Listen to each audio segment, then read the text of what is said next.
senhores vereadores, uma parcela da população aqui presente, uma boa noite a todos. Antes de mais nada, iniciando esse ano legislativo, gostaria aqui de, mais uma vez, desejar aqui sucesso para a nova mesa diretora dessa casa, em especial ao senhor presidente que já está fazendo história aí por ser o mais jovem da galeria aqui e que tenha sucesso nessa nova empreitada. Eu tenho certeza que fará um bom trabalho. Minhas palavras são poucas e talvez nem precisaria eu estar aqui vindo falar, contudo não deixam de ser tão importantes, a gente sabe que a cada ano, a cada virada de ano, as nossas esperanças, os nossos desejos, eles se renovam. E eu acredito que no âmbito dessa casa, no âmbito do legislativo e até mesmo do executivo, isso não seja diferente. A gente já ouviu muito, olha, o ano que vem isso vai mudar, ou aquilo vai melhorar. Então a gente sabe que há essa renovação dessa esperança, desse empenho, enfim, desse engajamento. E muitas vezes a gente acaba vendo no nosso dia a dia, que na verdade a gente acaba tendo um ano novo e continuamos muitas vezes com os problemas velhos, com os problemas antigos. E é para isso que eu venho aqui hoje. A gente vê já de cara nessa primeira sessão um problema antigo que se continua. São as respostas dos requerimentos para essa Casa de Leis. Teve um requerimento de minha autoria, 294, tratando de um assunto importante que eu questionei aqui. E por que eu questionei esse assunto? Porque antigamente se tinha lá uma pessoa que fazia gesso no pronto atendimento, que ficava no plantão. Hoje você tem uma empresa que faz um horário administrativo, das 8 às 17. Então eu sei, o que vai acontecer, e como já aconteceu com conhecidos meus, que se alguém chegar lá hoje, aqui são 15, 13 para as 19 horas, não vai ter nenhum profissional para fazer um gesso. E aí eu pergunto, eu fiz a resposta, o que é feito então, para se atender o cidadão, já que Alumínio se falava de ter um hospital, de se ter uma maternidade, e não estamos conseguindo fazer gesso, naquelas poucas pessoas, a gente acabou tirando um benefício e não repôs, e aí vem a resposta, prejudicado. Então, quer dizer, são problemas antigos que se mantêm. Obviamente que a gente sabe que nós temos problemas que talvez se equiparariam a tumores, que são problemas mais sérios, que devem ser tratados e que, enquanto não tiver no executivo pessoas que tenham coragem de encarar o problema, por exemplo, a situação da Sabesp aqui na nossa cidade, a gente vai ficar sempre dando soco em ponta de faca. Só que é lamentável você também não se fazer nada, e é um problema que a gente está trazendo do ano passado para esse ano. A questão, o vereador Augusto, inclusive, usou a tribuna no ano passado aqui, sobre os buracos que a Sabesp faz. Aí você vê uma resposta, esse buraco na rua José Vicentini, ele não ficou lá um dia, ou 2 dias, uma semana, ele ficou lá acho que meses. E aí a resposta vem, olha, a responsabilidade é da Sabesp.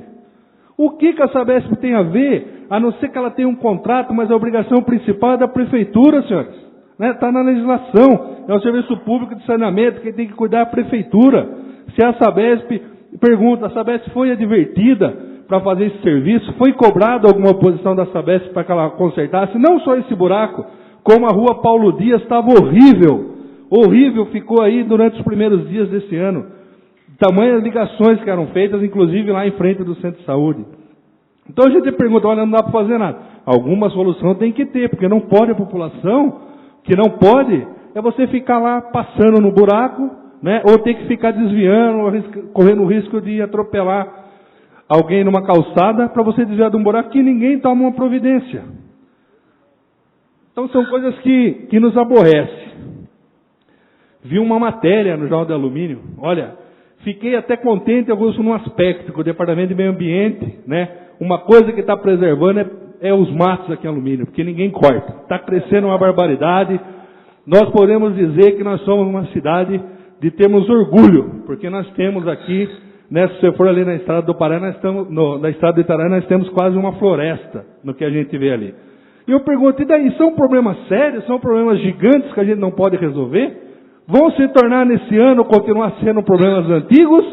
Ou o quê? Ou será que Alumínio, com o orçamento que tem, não consegue fazer um serviço de roçada?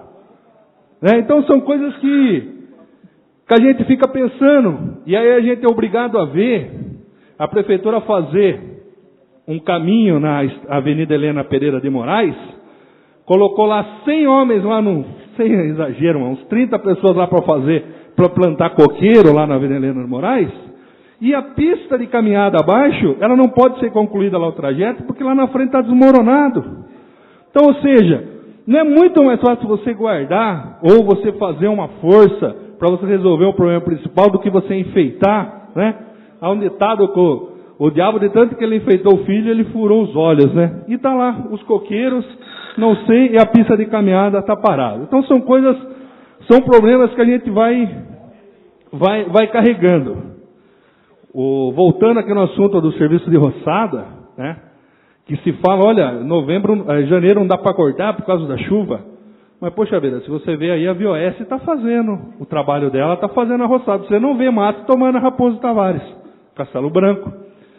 E aí eu vi uma matéria no jornal mostrando uma caçamba do Ecobairro.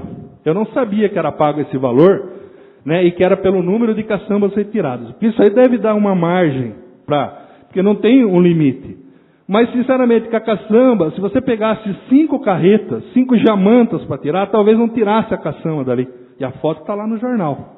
Né? Quem leu o jornal viu a qualidade que está sendo prestada esse serviço do Ecobairro. Né? A responsabilidade é da população, e também é um ditado. Hoje eu estou inspirado para falar ditado. Né? Que cachorro sem dono morre de fome. Né? Porque cachorro com muitos donos morre de fome. Né? Por quê? Porque ninguém trata, vou deixar para outro tratar, acaba morrendo de fome. E é o que acaba vendo, está lá no jornal, o mato invadindo o gradil e a caçamba lá que precisaria pelo menos uns 5 caminhões para acabar levando embora tudo isso aí. E aí eu pergunto, a gente viu a divulgação, programa Férias Quentes, olha que coisa, né, maravilhosa. Aí vem o Jornal de Alumínio e põe uma foto daquele estádio, o Sport, achando que fez o máximo programa Férias Quentes. E eu perguntei o estádio lá, João Gomes de Paula, aquilo é esporte? Eu não sou um praticante de esportes, né? Mas já tive a oportunidade de frequentar alguns locais e eu pergunto, aquilo é o esporte em alumínio? O cartão postal de alumínio, como foi dito aqui, o ginásio de esportes, na chegada de alumínio, com aquele rombo na porta lá, que parece que estava em Teresópolis, aquela cobertura, aquilo é o retrato do esporte em alumínio. É isso que foi prometido para a população, e isso é o que a população de alumínio merece.